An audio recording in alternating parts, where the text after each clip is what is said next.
We've all heard of the great clash between abstract and representational art, how museums have become bastions of the abstract and realism has fallen out of favor.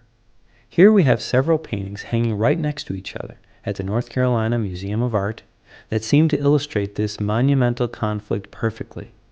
On the left are three works from 19th century artists Robert Bloom, Henry Mowbray, and Thomas Dewing, contrasted with four abstract paintings by Joseph Albers from the middle of the 20th century. Dewing's paintings especially are full of emotion, exquisite craftsmanship, and firmly tethered to the aesthetic tradition of realism going back in time to the beginning of art itself. Dewing epitomized the height of what realism had attained in the 19th century art world, along with artists such as Sargent, Zorn, Sorolla, Thayer, Gérôme, and the long list of greats we are all familiar with. Joseph Albers, on the other hand, is the epitome of the modern 20th century artist's rejection of the representational form and all that can be called traditional in art. He famously said, "Abstraction is real, probably more real than nature." A student then teacher at Germany's Bauhaus School, he was one of the leaders in the abstract revolution that was to transform the modern art world. Albers' work can be summed up with one word: squares. I don't know if any of you have seen the John Malkovich film, Art School Confidential, but Joseph Albers reminds me a lot of the artist teacher Malkovich played, except all his paintings were triangles instead of squares.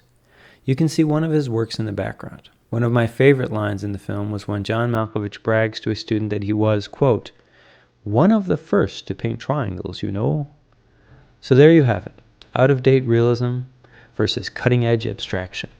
One half expects the paintings to jump off the walls and start fighting right there in the museum. Squares versus angels.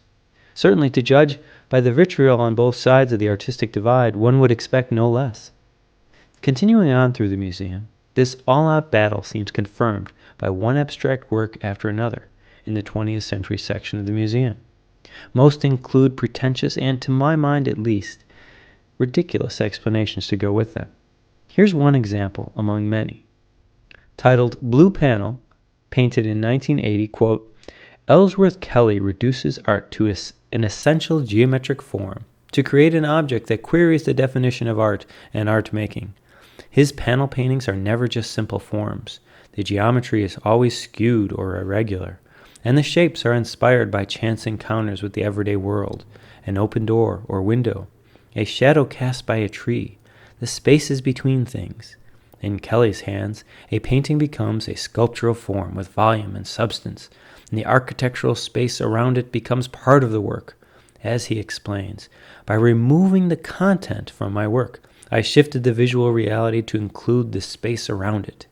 His shaped, monochromatic canvases distill painting to pure abstraction, immersing the viewer in a visceral and voluptuous field of color." Wow!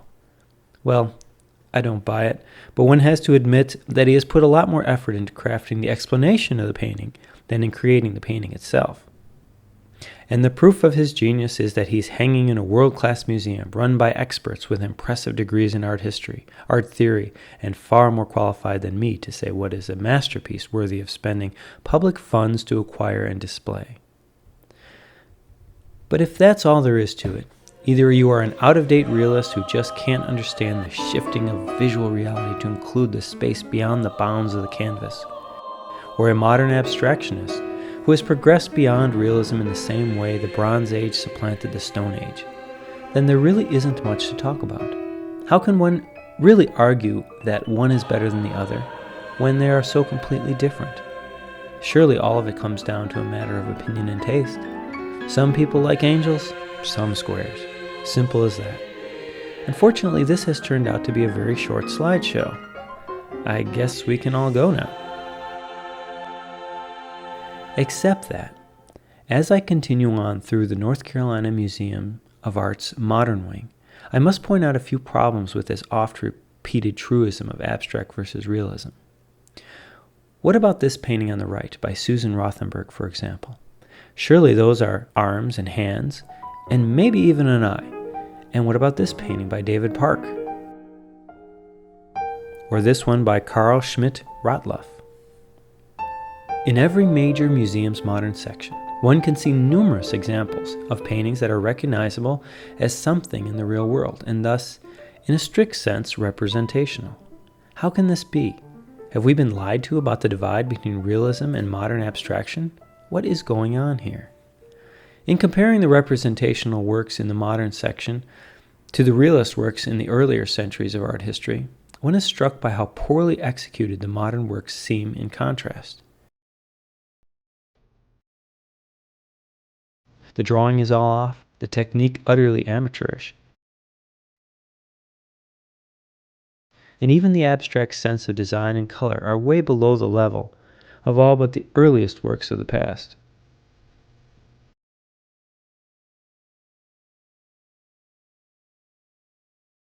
The same is true of the sculpture in the museum's collection.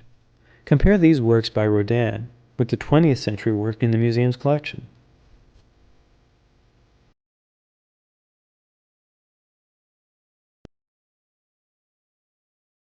Obviously there is a difference, but what? I'm tempted to say that modern work is just not as well executed technically, which is mostly true. Their disregard for the craft of art seems no accident. Let's revisit the painting Orange Outline by Franz Kleins, for example. Skipping all this syllogistic BS, here's the description of Klein's actual working method. Quote, Klein's paintings gain a gritty honesty by the blatant roughness of its execution, and the poverty of materials, cheap, commercial house paint slathered on a flimsy sheet of paperboard. So excellence of both materials as well as training and execution is dishonest? Maybe this is the essential difference then. To be a modern masterpiece, either representational or abstract, the work can't be done too well with too high quality materials? Certainly most of the works in the modern section of this country's major museums would qualify. But then I think of the work of Salvador Dali and others that show a high degree of technical skill, even though they are certainly in the minority. Take this work by Deborah Sperber at the North Carolina Museum, for example, created in 2005 using a computer program to map out a photo of the Mona Lisa. Sperber then placed 5,184 spools of thread in the appropriate gridded positions the computer mapped out to recreate Da Vinci's masterpiece, upside down. I've noticed modern artists love things to be upside down. It's just so radical. While I don't think this required much creativity, one has to admit that it did necessitate some technical skill, effort, and patience. But I sense there is a difference on a more fundamental level that all the modern works share in common, be they abstract, representational, poorly or well executed, that distinctly separates them from the work I so admire in the pre-20th century section of the museum and by many living artists whose work aren't represented in the modern collections of major museums. It is obvious that works by Sargent, Sorolla, or Zorn would never make the cut at modern museums if they were painted now. But if it's not because they are representational, then what common element of traditional realist painting so disqualifies them from inclusion in major art museums, or even the notice of contemporary art critics and media? Some are more muted and refined, some loose and colorful. Landscapes, figures, portraits, animals. Some even containing areas that could be considered entirely abstract if reframed.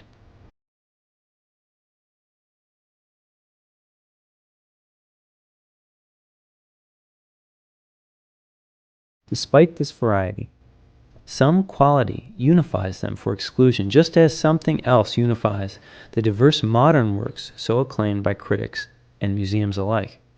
In his book, The Painted Word, Thomas Wolfe pointed out way back in the 70s that, quote, modern art has become completely literary.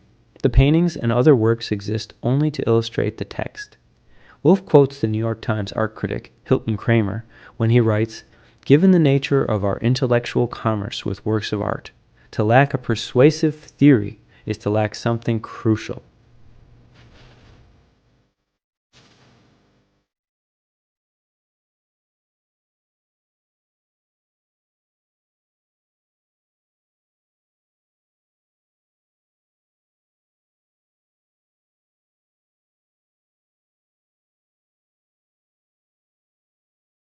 According to the modern art establishment, it's all about concepts, theories, and isms.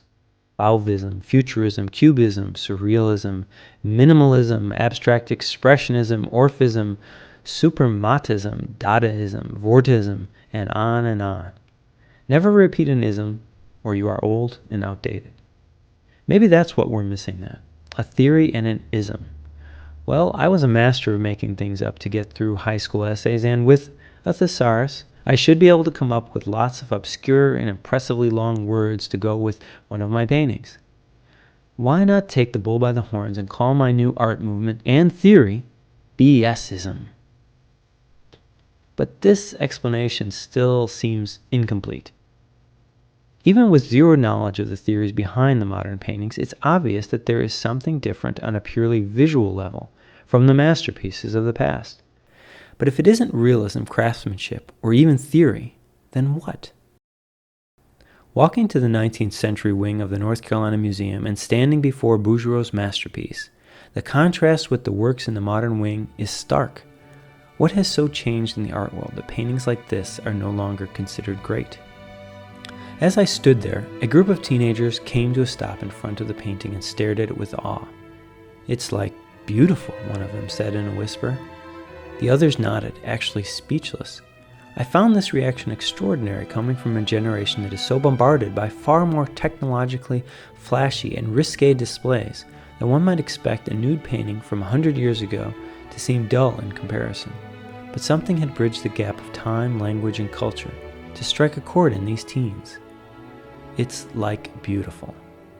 Were there ever more profound words spoken about a work of art? Here is our answer to the one element that separates modern, theory-based art from that of the past. Almost without exception, the one element missing in the modern collections of 20th century and 21st century art, be they abstract or representational, is something so universally pervasive in all the rest of history of art that its absence is rather astonishing when you step back and finally notice it. That one element is beauty.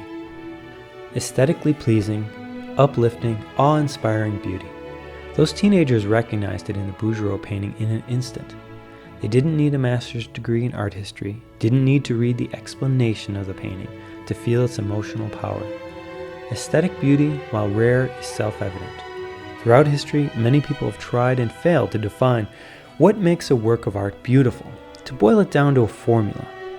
The philosopher Spinoza put it best in 1674 when he said, "Beauty, my dear sir, is not so much a quality of the object beheld, as an effect in him who beholds it." Contrast this to one's first reaction to a Picasso. A brilliant friend of mine who runs a biotech company near me went to a show of Picasso and told me that when he first saw the paintings he thought they were ridiculously amateur looking. He thought any child could do better. He certainly felt no awe or reverence for this universally regarded master. But then he put on the headphones for the 1-hour audio tour. After hearing all the profound issues and meanings behind the paintings, he told me, I realized my first impressions had been wrong. I had been only looking at the paintings, which are rather silly by themselves. After the 1-hour explanation, my friend told me he agreed that Picasso must be a genius and the paintings masterpieces. I'm sorry, but if you don't feel anything when looking at a painting, it is a failure as a visual work of art, period. No amount of talk or theory will change that, although it certainly does take a kind of genius to brainwash people into ignoring the evidence of their own eyes. Here's a simple thought experiment that helps separate truly visual works of great art from the modern nonsense. Imagine walking through a junkyard and finding some work of art without its frame, signature, or any explanation. The average person would instinctively rescue the Michelangelo, Schmid, Edgar Payne, Lion, etc. from the scrap heap. Its innate value would be obvious without anyone to tell them it didn't belong alongside garbage, while even the trained art critic would have no way of identifying the modern artwork from junk. Beauty is rare. It forces us to stop and take notice, to preserve it when stumbled upon. Who, after all, would be able to tell that this Jackson Pollock was a work of art worth tens of millions of dollars, rather than just a simple drop cloth? A teacher at the Art Institute once told me that there was no way to determine if a painting was good or bad without knowing the theory and historical context behind it. But the value of beauty is unmistakable and universal. If you have to be told that a piece of junk is art, it is just a piece of junk. Transcendent beauty, on the other hand, is a sparse commodity, something that helps make life bearable and spurs us on to heroic efforts to rise above the horrors of life. This is why beauty has been valued for all but the last century of the history of mankind. Dostoevsky said that beauty will save the world. While this may at first seem an overblown claim, I think it is the most powerful truth one can contemplate. The beauty of love, of the sacrifice of a mother for their child, of the natural world and its wonders of earth, sea, mountains, and wildlife. These are the things that inspire and remind us of what is worth fighting to preserve, be it another culture or our own humanity. I notice that the leaders of so many environmental efforts come from artists like Claude Aspivik, Robert Bateman, and countless other aesthetic painters of the natural world whose life is spent documenting the beauty that is so worth preserving. Conveying the inspirational beauty of such things through artwork seems a far more powerful argument than ugly and depressing renditions of polluted streams, smokestacks, and the statement paintings that one sees in museums. Beauty is its own argument for preservation, a deep thing that pulls us towards it, while ugliness, war, violence, pollution merely pushes away. The negative psychological effect of the sort of ugliness one encounters in utilitarian housing projects has been well documented by scientists. A world without beauty is one without hope. By aesthetic beauty, I don't mean only nudes, though the human form is undoubtedly beautiful.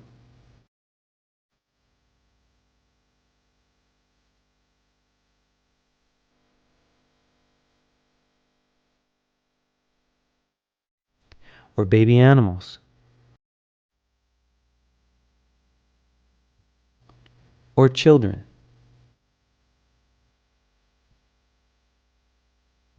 Or children holding baby animals.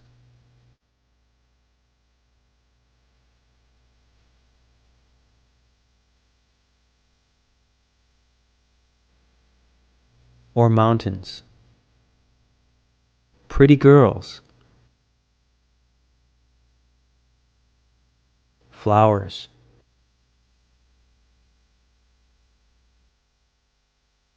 Or pretty girls with flowers. Though these are certainly beautiful subjects that will instantly disqualify you from major art museums, no matter how carefully crafted a theory you add to it, there is no limit to the subjects and forms of aesthetic beauty.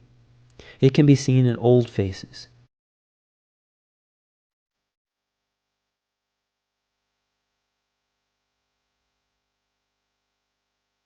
industry,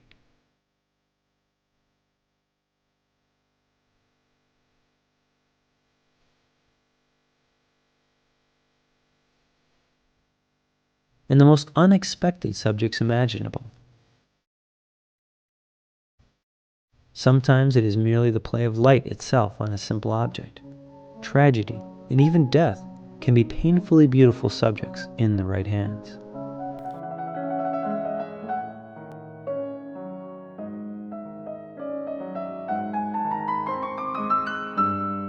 There is no doubt that beauty exists even in the purely abstract, though it is my personal opinion that the impact of abstract forms and textures are far more powerful when combined with the emotions present in representational subjects, just as the beauty of great poetry is both the pure lyricism in the words combined with the representational meaning behind them. Some may argue that my definition of beauty is too limited, that the works in the museum's modern section are beautiful in their own way, that beauty itself is just an abstract term, and it is, quote, in the eye of the beholder. Well, don't take my word for it, but let's listen to the descriptions of the artists and curators themselves. Here's one example from the North Carolina Museum of George Baselitz painting Male Nude that is very typical. Quote, Baselitz employs a self-consciously primitive style of art making. The image seems almost hacked into being. Paint is brushed, scratched, scraped, and smeared with the fingers. What results is not a pretty picture, but a haunting, even poignant image of a human being alone and naked, and disoriented in the late 20th century. As I said, modern artists love things upside down, and that, of course, makes it far more profound. Whatever else modern art is, I think we can set aside the argument that it is aiming at aesthetic beauty. Over and over, modern artists say their work is, quote, not meant to be beautiful. Is there any doubt they have succeeded? To consciously avoid creating something beautiful must in itself be an admission that such a thing exists and can be recognized generally. How else would you make something purposefully not beautiful if you did not think beauty existed? The very pride such artists take in their anti-aesthetics is key to understanding why beauty has been so thoroughly expunged from the major public institutions of art, universities, and art criticism. One need only read the standard textbook titled The History of Modern Art that is used in nearly every university's art department across the country to see how successful the anti-aesthetic movement has been. For a book that is 830 pages long, what is most telling is what it doesn't contain. Once you pass into the 20th century, one gets the impression from this book that there simply is no aesthetically beautiful art even being created. There are both abstract and representational works, but the title of the book might just as easily be called The History of Art's Regression to Ugliness. In the very beginning of the book, there is a single reproduction of Sargent, Whistler, and some of the Impressionists, but it is made clear that their work is significant only in the controversial nature of paintings like Madame X and Whistler's Nocturne in Black and Gold, and the role they played in laying the groundwork for the much more advanced works of the modernists to follow. Monet and the Impressionists are seen as a first step towards our modern art in their rejection of the tightly controlled salon system, the rigidity of which is true enough, but it must be pointed out that Monet and the other Impressionists were not abandoning the pursuit of aesthetic beauty, merely showing us a new, and in many cases more accurate way of portraying the stunning effects of light and color of the natural world. Yes, their works were called ugly by others in the salon establishment, but is there any doubt that one of the goals of such works is a portrayal of beauty? The Impressionists were geniuses in showing the world a new form of aesthetic beauty, in both subject matter and technique, but this doesn't mean that every work that shocks will someday be called a masterpiece.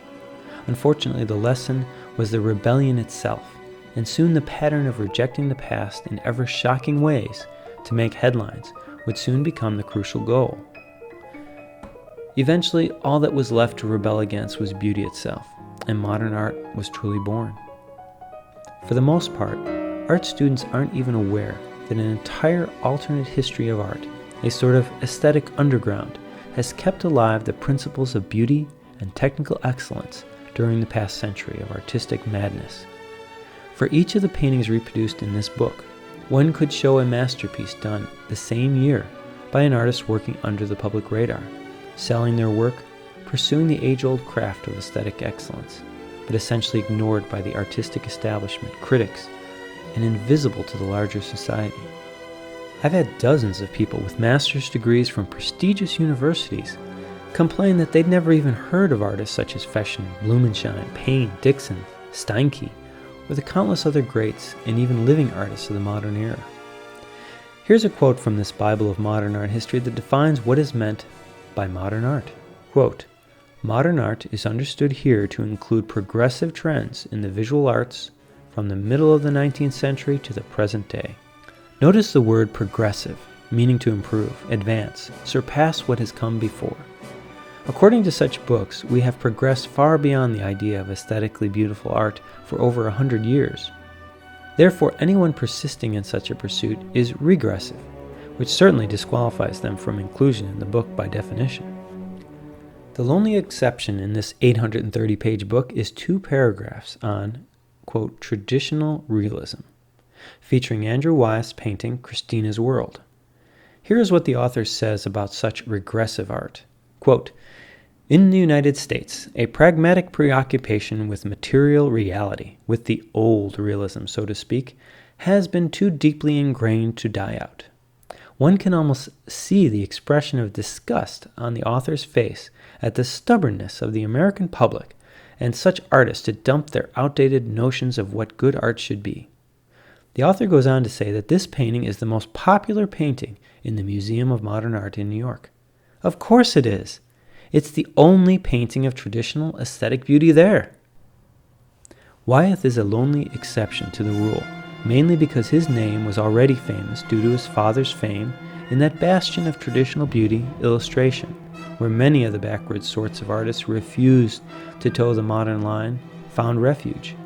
Not being able to tar Andrew with the illustration put down, it used on artists such as Pyle, Rockwell, and his father N.C., and the other popular greats. It was hard for the art establishment to maintain the same media and museum blackout it does with the rest of the aesthetic underground. One artist whose work you will never see mentioned in the pages of such histories, or on the walls of the major museums like the Met or LACMA, or even discussed by art critics, is Richard Schmid. One need only see the popularity of his books and instructional videotapes to understand the resurgence that is taking place outside the modern art world. On a recent visit to Richard's studio, he spoke of first encountering the art scene in New York in the 60s, and how the catchphrase of the contemporary establishment even then was, "If it's beautiful, it isn't art." I've run into this sentiment over and over throughout my own career as a painter. Beauty is not merely disdained, but actively oppressed, suppressed, and literally banned from the halls of our most esteemed temples of art and culture. So you see, it isn't an argument as to what beauty is, since the art establishment goes out of their way in proclaiming that their anointed champions, with very few exceptions, are consciously and purposefully avoiding beauty, which they deem utterly superficial and beneath depiction in true works of great art. Modern art has been aptly termed the cult of ugliness. The basic conflict, then, is the validity of beauty itself. Let me be clear, however, lest you think I'm arguing from the other extreme. I'm not saying that all art must be beautiful, just as I wouldn't argue that all movies should be comedies. There are ugly and disturbing works that I find powerfully moving. But I am saying that aesthetic beauty has its own power, that it deserves its place before the public, and is vital to a healthy society. Why do I bother speaking out about this? Why criticize anyone's work at all? The reason was best answered in a BBC documentary Jeremy Lipkin sent me recently, titled Why Beauty Matters, by philosopher Roger Scruton. Here's a quote from the program that I think sums it up nicely. "Beauty is a value as important as truth and goodness. I think we are losing beauty, and there's a danger that, with it, we will lose the meaning of life." Viewing a beautiful painting, cathedral, or piece of music, we feel a tremendous uplift of spirit, a hope at the possibility of life and its potential. This is what I try to convey through my own paintings. In a world of ugliness, violence, and despair, we all need to be reminded of the real purpose and point of it all. Who of us has not sought consolation in a time of sorrow from beauty and art? Modernists say they are portraying truth and that beauty is a superficial lie. When humans are surrounded by ugliness, by utilitarian buildings devoid of beauty, or artwork whose stated purpose is to remind us of the worst of human nature, such art and architecture becomes a self-fulfilling prophecy. I'm often asked how this happened. How could such an anti-beauty establishment so completely have taken over the museums, almost every university art program, major newspaper art columns, and the vast majority of high-dollar collectors? To put it simply, how did we go from this to this? In answering the question of how, it is most important to understand the why. What is the appeal of such work to both the artists and, even more importantly, the curators, critics, and art dealers? The appeal to aspiring artists is simple. If one can become rich and famous for simply painting a canvas blue, or displaying a urinal, or even one's own excrement, as seen here in Piero Manzoni's celebrated 1961 work titled Artist Shit, then the goal is certainly achievable by anyone. With the problem of years of training to acquire the skills necessary, as in other artistic disciplines like music, dance, or writing, dispensed with, all one really needs is a publicist, a seal of approval from critics, or a show at a major museum. This certainly hands a great deal of power to critics and curators, which explains their stake in such a system. The final cog in the machine is the money side of art. To understand why a dealer would favor anything as art in a world where the name and fame of the artist is all that really matters, let's hypothetically say that you had a choice of representing Picasso or Sargent. From a business perspective, it is no contest. Picasso and the modern artist beats the Sargents of the world every time. After all, if you invest the time and money to make them both famous, Sargent can still only paint so many great paintings a year, handicapped as he is by the need to make them of a sufficiently high quality, both aesthetically and technically, while Picasso can crank out as many monstrosities in a week as you have demand for in a year. This is evident when you compare the vast numbers of works created by a Picasso in his lifetime to those of Sargent, prolific as he was. Sargent also has the drawback of subject matter, which may or may not appeal to the collector, while Picasso's subjects really are rather secondary to the collector's desire to simply have something with his signature on it. Picasso famously said that he could sell anything as long as it contained his signature, and he was absolutely correct. This process of creating a famous modern artist can be seen in the movie Exit Through the Gift Shop. While filming a documentary of some of the new stars of the modern graffiti art scene, like Banksy and Shepard Fairey, the filmmaker, Thierry Gutta, decides to use the promotional tricks he's learned from these icons and make himself a famous artist. The fact that he can't paint is no problem, since he just hires some graphic artists with scanners and Photoshop to make slight changes to other artists' photographs and paintings to crank out the usual garbage that passes as art these days. As I said, the actual artwork itself is secondary to the modern artist. Creating the apropos name Mr. Brainwash, Gutta stages a huge art show titled, ironically, Life is Beautiful, which he promotes with all the well-honed graffiti marketing tactics of his friends, which used to be called vandalism, and earns himself a major cover story in LA Weekly, and coverage by the art critics. Several thousand people attend the show, and Mr. Brainwash earns over $1 million in one weekend at his first ever show of work he didn't even create himself. Some say that the film and Mr. Brainwash are an elaborate hoax, but isn't that what the modern art world is already?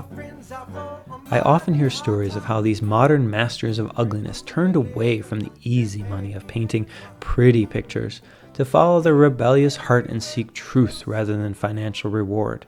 They profess surprise at their success and the fortunes paid for their artworks. But this is a sham. If you look at the prices such nonsense receives, even compared with the most famous painters of aesthetic beauty, the lesson for any aspiring artist is clear. The very fact that there are artists pursuing the traditional path at all in such a climate is rather amazing, except that the pursuit of beauty and truth has its own rewards, beyond monetary success or the shallow sort of fame that Mr. Brainwash and the others like him have achieved. Even with a good understanding of how that system works, I would never trade what I have for such empty success. Sure, Susan and my paintings sell for a fraction of the sales tax that the top modern artists do, and it might take me a decade to make what Mr. Brainwash does in a single show. But there is great satisfaction to be gained by creating something of real worth and beauty. I'm just lucky that in the 25 years since I started pursuing art as a profession, there have been enough collectors who feel the same way and have allowed me to continue in the great tradition that has been all but discarded by the art establishment. If I die penniless, I will still feel pride at what I've created, not because it was new, shocking, critically acclaimed, or even up to the level of the great artists of history, but because it was an honest attempt to add something of truth and value to humanity. But if people are so stupid as to buy a canvas painted orange, or be brainwashed so easily by the likes of Mr. Brainwash, maybe this is the art our modern society deserves. Why even bother fighting it? Those 7,000 people are no doubt gullible, but what of the millions of others who stayed home despite the media blitz? Not everyone was fooled. 60 Minutes commentator Andy Rooney is one of the few in the mass media to point out how threadbare the emperor's outfit has become. In speaking of this sculpture, he said, quote, "This is called two indeterminate lines, and while I don't understand art, I do understand the English language, and that's called pretentious nonsense. But for the most part, such silliness goes unchallenged. Story after story features nonsensical, modern artists, and I've yet to hear a single person in the media dare to say Picasso was a media-hyped fraud. Most ordinary people know this, but are afraid to say so for fear of looking stupid. The only time you will see a aesthetically beautiful artist in their traditional mold profiled is because their art has some larger message. You rarely, if ever, will see a work of visual art profiled because it is simply beautiful. Think of how odd this would be if applied to music or dance or almost any other art. The fact that Andrew Wyeth's painting is the most popular at the Museum of Modern Art makes me suspect that if the artwork of the aesthetic underground were ever to make it into the public square, it would sweep away the pretenders in short order.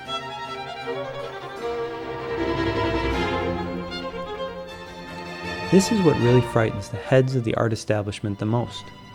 The only shows of aesthetic beauty allowed at the major museums are the ones such as Sargent, Degas, Monet, Da Vinci, etc., from the pre-modern era.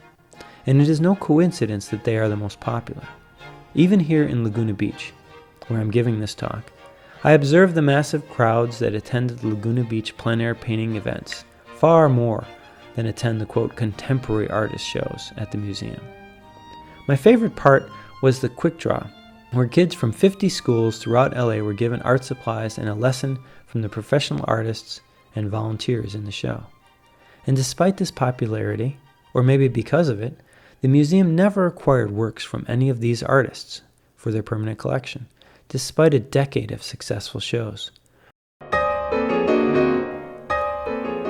Worse still, one of the museum staff actually thanked me for helping raise money that they then used to acquire more junk from some very important contemporary artists. The long list of amazing artists who've painted in the Laguna Plein Air Show is astonishing. Matt Smith, Kevin McPherson, Camille Przwadek, John Cosby, Ray Roberts, Peggy Kroll Roberts, Ken Oster. Heck, his palette and brushes are an abstract work of art alone. The list is far too long to complete here, and I'm leaving out so many deserving artists from this slideshow, simply because there's no way I could include them all. Had the museum acquired just one or two from each of these shows, they'd now have a contemporary plein air collection that people would travel across the country to see.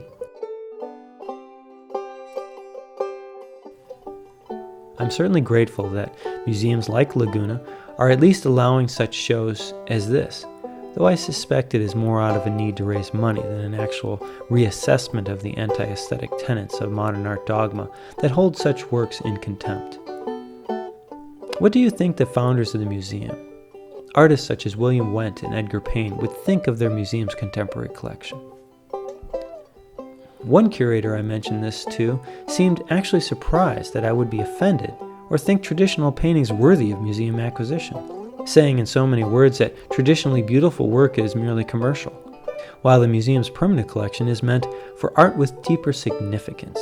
He admitted that beautiful paintings were more popular, but said it was the duty of the museum to educate the public to the superiority of modern paintings with their far deeper messages. How patronizing is this?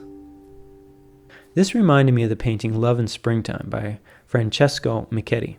Thanks to Clayton Beck, by the way, for sending me some photos of it for this slideshow, though there is no way a photograph can reproduce the technical mastery and utter joy this large painting conveys in person.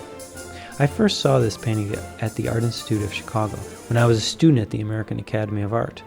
When I mentioned how moved I was by it, my teacher, Bill Parks, laughed and told me that when he was a student after World War II, the Art Institute had done a survey of museum goers to find out what was the general public's favorite painting in the collection. Despite being a virtually unknown artist, Love in Springtime won this popular vote. So what did the museum do with this affirmation of Michetti's obscure masterpiece? They took the painting off the wall and put it in storage for years. Just like a parent with a stubborn child, the modern curator must protect the public from their own naive and uneducated tastes. Even now, if you want to see this painting, it is hung in the library that is only open to members of the Art Institute in a cramped alcove above some computer terminals with horrible lighting. But I guess that's still progress. By contrast, here's the exhibition by Monica Bonvincini that prestigiously highlighted the opening of the multi-million-dollar Modern Wings new addition to the museum last year. Yes, those are just a bunch of fluorescent light bulbs hanging in the middle of the room, and yes, those holes in the floor are on purpose and part of the work. You often hear people say that they suspect artists like this are making fun of people by telling them such things are great art. I wonder what Monica Bonvincini thinks of the general public, whose tax dollars paid for the huge new modern wing of the Art Institute, but doesn't seem all that interested in her installation. That's pretty much what I thought. I've heard many painters tell me that they're afraid of painting anything too beautiful for fear of not being seen as a serious artist. Their fears are completely rational if they ever want to be included in a major museum collection or have their work reviewed by a national art critic. The two essential things are to have some deep message or artist statement to go with your work and to avoid pretty pictures or anything emotionally uplifting. It's okay to paint nudes or any other subject as long as they are ugly, depressing, or if you really want to be a superstar, the more offensive the better. I cannot count the times I've been asked in an interview what message I was trying to convey with my paintings. I'm sure every artist on the faculty here has gotten this question. When I honestly say there is no message in the sense they are seeking, that painting is above all a visual language, and to translate the positive emotion that beauty can convey into words is impossible, I find these words used against me over and over. Traditional realist painters admit it themselves. Their paintings are meaningless, superficial depictions of beauty. This is the great philosophical dividing line between the aesthetic painters and the establishment painters. We aesthetics think that you should be able to simply look at a painting and be moved, to feel the emotion of the painter for their subject, just as you would be moved by a piece of music without a written explanation.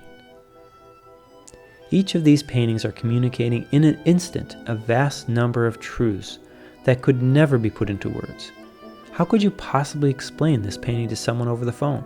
You could try describing the subject, the colors, the thickness of the paint, but it would not suffice. You would soon be forced into explaining how it made you feel. Beauty and visual truth needs no explanation. No interpreter, no cultural guardian deciding what is good and what is bad for you. Is it any surprise, then, that those who control the art establishment have banned a visual language that makes much of what they do obsolete?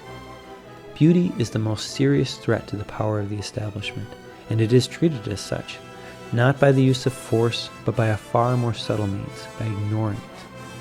When you control the art museums, college art programs, media and art critics, and even the purse strings of the NEA, it is relatively easy to advance the agenda.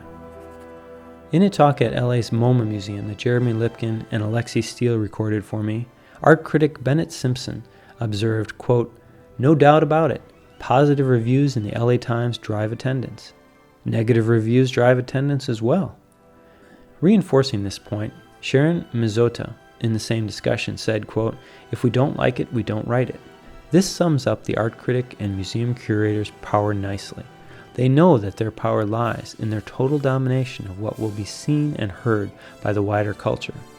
They do not stifle expression in the sense of having someone arrested, but merely by their lack of notice, they banish an entire artistic movement to invisible irrelevance, literally written out of the books, like the history of modern art.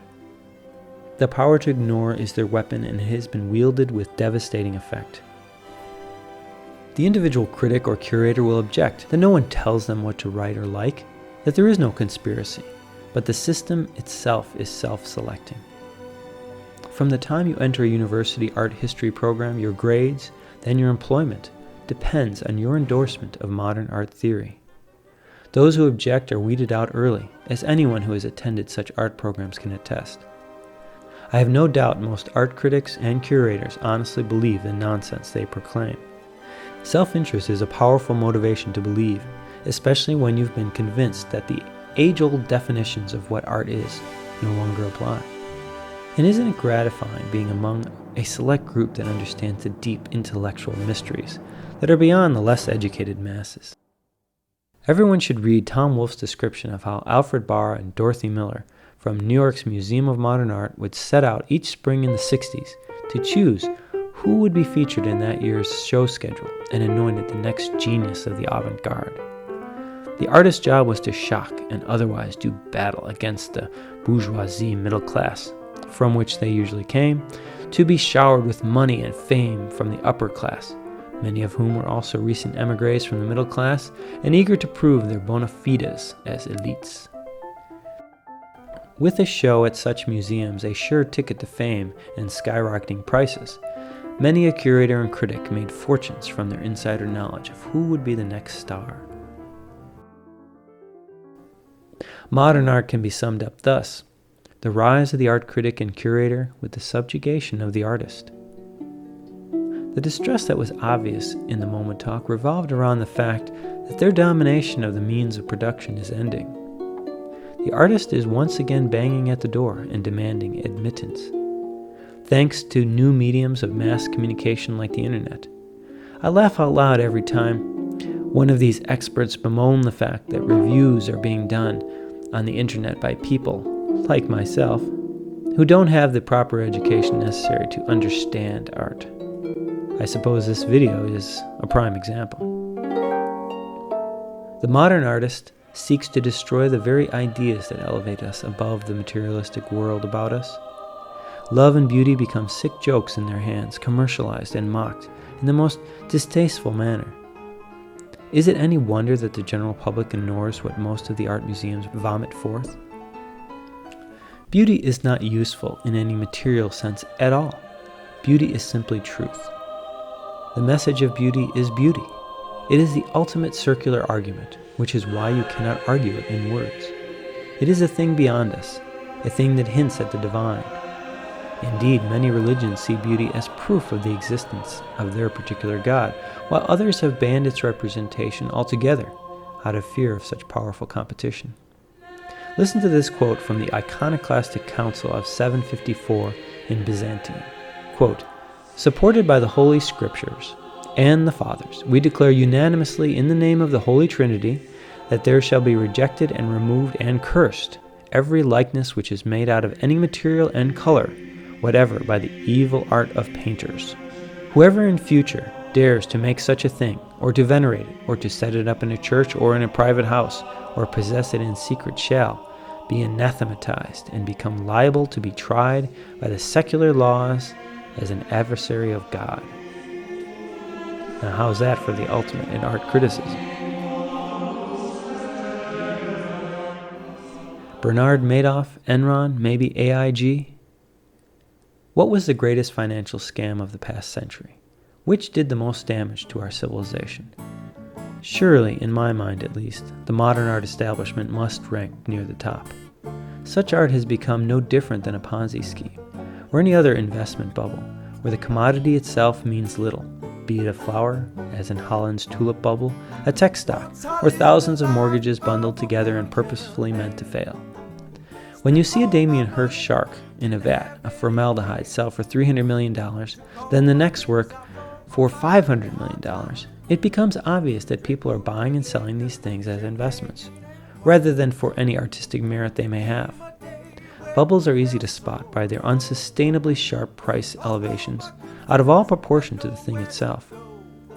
Such doubling of vast amounts of money so quickly is irresistible to the speculative investor, but it cannot be sustained forever. The speculative bubble surrounding these worthless objects and ideas will eventually collapse like all financial bubbles, and when it does, it will be spectacular. I don't know when it will happen, but it will, mark my words. The sooner the better. Those left holding the bag of this junk will probably try suing, blaming those who told them a can of shit or a blank canvas was worth millions. But they will only have themselves to blame. Trillions of dollars will evaporate overnight like so much smoke. The greatest scandal will be the public dollars that were squandered by museums and which helped fuel the farce. What will historians say when they look at such a vast conspiracy of fraud and mass delusion? How could so many be so fooled for so long? This will be the real legacy of 20th century art. Certainly,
shows across the country. In the proliferation of classical ateliers like Jacob Collins's Grand Central Art Academy, at websites like Fred Ross's Inspirational Art Renewal Center, Alexei Steele's Classical Underground, and Novo Realism movement in LA. And at gatherings like this that American Artist magazine has put together. Though the major museums and newspapers have held firmly to their cult of shock and ugliness, some of the smaller museums are starting to open up to contemporary beauty once more.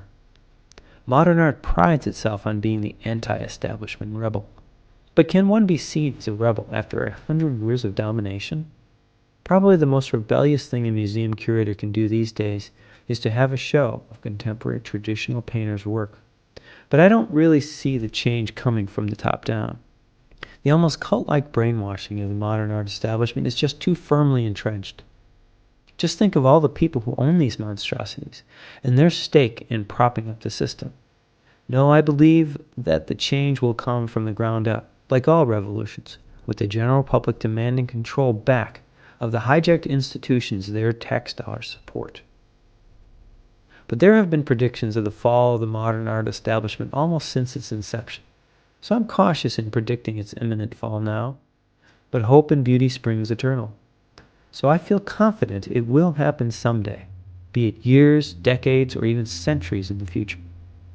We all owe a debt of thanks to those artists who have kept the classical skills of painting and aesthetic expression alive during the dark years of the anti-beauty movement that so dominated our century. Most of them will not see the promised land, but it is their clear vision of the truth that has kept art from dying out. In the meantime, let me say, long live beauty and truth.